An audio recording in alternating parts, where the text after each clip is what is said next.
Welcome to this week's OK at Work with myself, Sarah Sawyer, and my colleague, Russell Berger, both attorneys at Offit Kurman. And today we are talking about business relationships. So when folks go to start a business, or when business is taking off, really picking up traction, there's a lot of times people go to form an entity, they go to put a business together, and they're like really focused on the name, and all right, these are my partners, and this is what I'm doing, and they're really excited about it. And sometimes they don't think a whole lot about, well, what happens if we don't get along in a little while, or what happens kind of as this business goes forward? What does that look like? How do we protect our interests?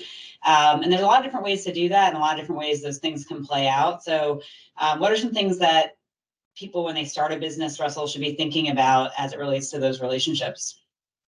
Yeah, for sure. I mean, right. It's, similar to a marriage. When you start a business, everyone feels good about everyone. This is going to work. We're super excited and optimistic about it.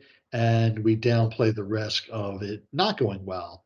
And obviously, that's not to say that it can't go well. I mean, it could go great for 10 or 15 years, and you could still end up at that point where it's, I don't know if this is going to work anymore. Or I want to sell and my partner doesn't.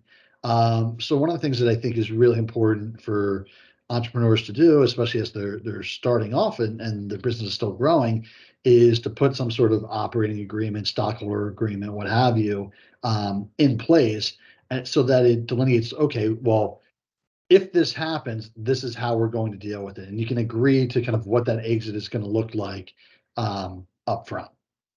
Yeah, and another thing to consider as well is that, so when people come into those relationships, a lot of times they're contributing in different ways. One partner might be contributing money while the other is contributing sweat equity and is going to serve in a managerial role within the company. I see that very frequently, where we've got one partner that's like really less involved, or one shareholder or member that's really just kind of financially backing it, has a great idea, and then brings in other people that are more operationally savvy and are handling the day-to-day.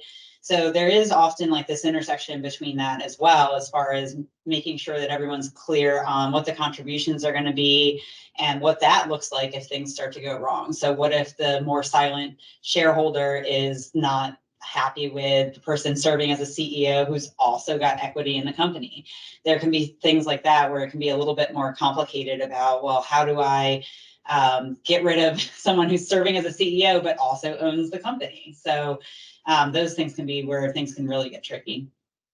Yeah, so road mapping that out as best you can up front is going to make it uh, cleaner, and frankly, it's probably going to be a fair agreement because you don't know who's going to be leaving when you're entering. So it tends to result in relatively fair, even-handed process.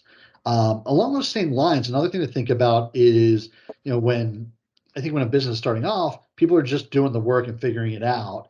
But at some point, especially as the business grows, someone who's an owner might also be an employee, and what happens when someone's employment ends? How does that affect their ownership?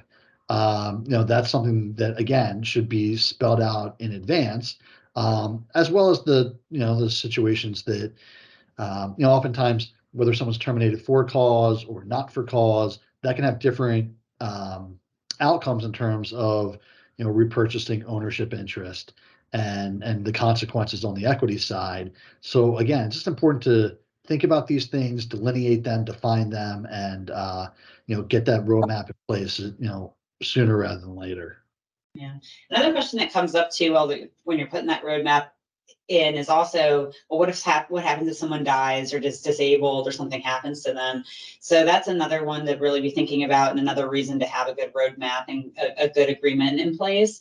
But it also will trigger folks often to think about their own personal estate planning, what that looks like and what that means, because a lot of those questions are going to kind of come up as part of that process. So there's a lot of times where you're triggered to think about like your estate planning, and buying into a business is definitely one of them. A good time, like having children's a good time to think about it. But when your business is your baby and you're starting to have a little business baby, that's also a really good time, I think, to think about that as well.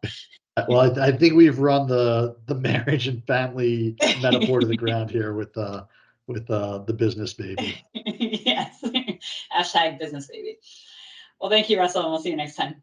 See you, Sarah.